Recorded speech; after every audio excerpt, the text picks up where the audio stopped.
22वें motor दुर्घटना दावा अधिकरण इंदौर पीठासीन अधिकारी विनोद कुमार शर्मा ने सुनवाई करते हुए बड़ा ही न्यायपूर्ण दृष्टांत प्रस्तुत किया और वाहन दुर्घटना में मृतक के परिजनों के पक्ष में निर्णय देते हुए universal Sompo general insurance company limited को बीमा की 85 लाख रुपए की राशि पीड़ित परिवार को देने का आदेश सुनाया।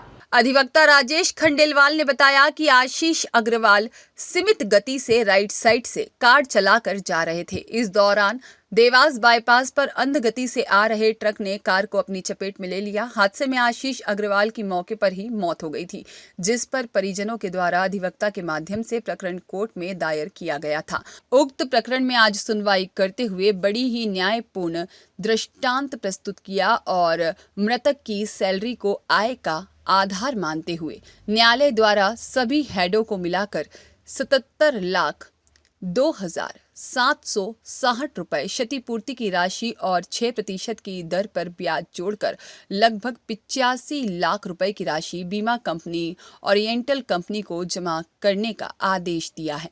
कोर्ट ने यह भी कहा है कि यदि ओरिएंटल इंश्योरेंस कंपनी द्वारा नियत समय पर बीमा की राशि नहीं दी जाती है तो उन्हें राशि पर अधिभार भी देना होगा। हालांकि यह राशि मृतक आशीष अग्रवाल की कमी तो पूरी नहीं कर सकती, लेकिन उनके परिवार के उज्जवल भविष्य के लिए काफी मददगार साबित हो सकती है। मृतक आशीष अग्रवाल जी अपनी कार को सही साइड व सीमित गति से चलाकर जा रहे थे। देवास बाईपास पर इनको अंध गति से आ रहे ट्रक ने टक्कर मारते हुए इनकी कार पर ही वो ट्रक को पलटी खिला दिया था, जिस पर से इनकी घटनास्थल पर ही मौत हो गई थी।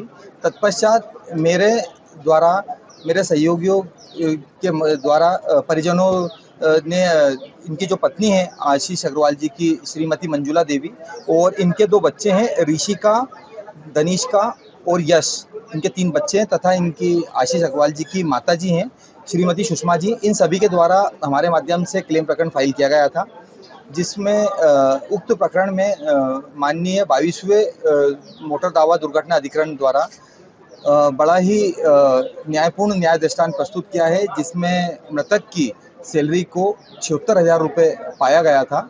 साथ में उसमें से इनकम टैक्स की जो स्लैब है जो सभी के लिए लगती है, उस स्लैब को डिडक्ट करने के बाद 68,400 रुपये उसकी प्रति माह सैलरी मानी थी आशीष अग्रवाल जी की, और उस सैलरी को बेस मानते हुए माननीय न्यायालय द्वारा इनको न्याय दृष्टांत प्रस्तुत किया है, जिसमें माननीय न्यायालय द्वारा सभी हेडों को मिलाकर टोटल जो इनको क्लेम की राशि जो प्राप्त हुई है वो 77,27,060 रुपये इनकी क्षतिपूर्ति की राशि है। साथ ही इन्हें जो 6% की दर से ब्याज दिया गया है, इस प्रकार लगभग इनको 85 लाख रुपए की राशि इनको प्राप्त होगी। यह राशि बीमा कंपनी जो है ओरिएंटल यूनिवर्सल इंश्योरेंस कंपनी है, उनको जमा करना पड़ेगी।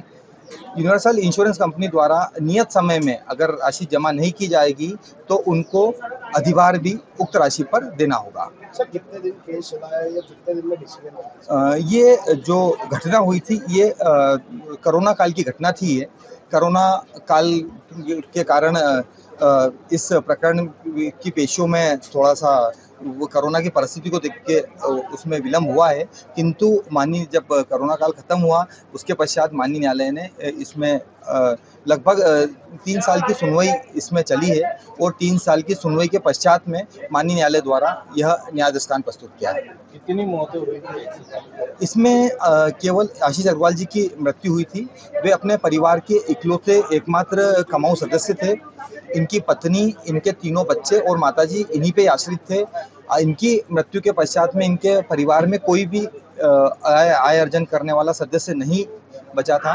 माननीय न्यायालय ने सभी पक्षों को सुना तथा इनके ऊपर इनके पूरे परिवार की आश्रितता को पाया गया और उस आश्रितता को पाए जाने के उपरांत सभी जो अलग अलग हेड बने हैं क्लेम के, उन सभी हेडों को जोड़कर माननीय न्यायालय द्वारा यह न्याय दृष्टांत प्रस्तुत किया है। मृतक द्वारा उनका आयकर भी दिया जाता था, उसको भी संज्ञान में लिया गया। उनका फॉर्म नंबर 16 भी हमारे द्वारा प्रस्तुत किया गया था। साथ ही आशीष अग्रवाल जी थे, वो बहुत ही बहुमुखी प्रतिभा के धनी थे। उनके द्वारा विभिन्न कंपनियों में जितनी भी जितनी भी कृषि की जो कंपनी रहती है, जो सीड्स बनाने वाली कंपनी है, उनमें बहुत सारी कंपनी में उनके द्वारा समय समय पर काम किया गया था। हमारे द्वारा सभी दस्तावेजों को प्रस्तुत किया गया है। साथ ही जो दूसरी कंपनी में काम करते थे उनके नियुक्ति प्रमाण पत्र, उनके अंत के हमारे द्वारा बैंक स्टेटमेंट प्रस्तुत किए गए हैं।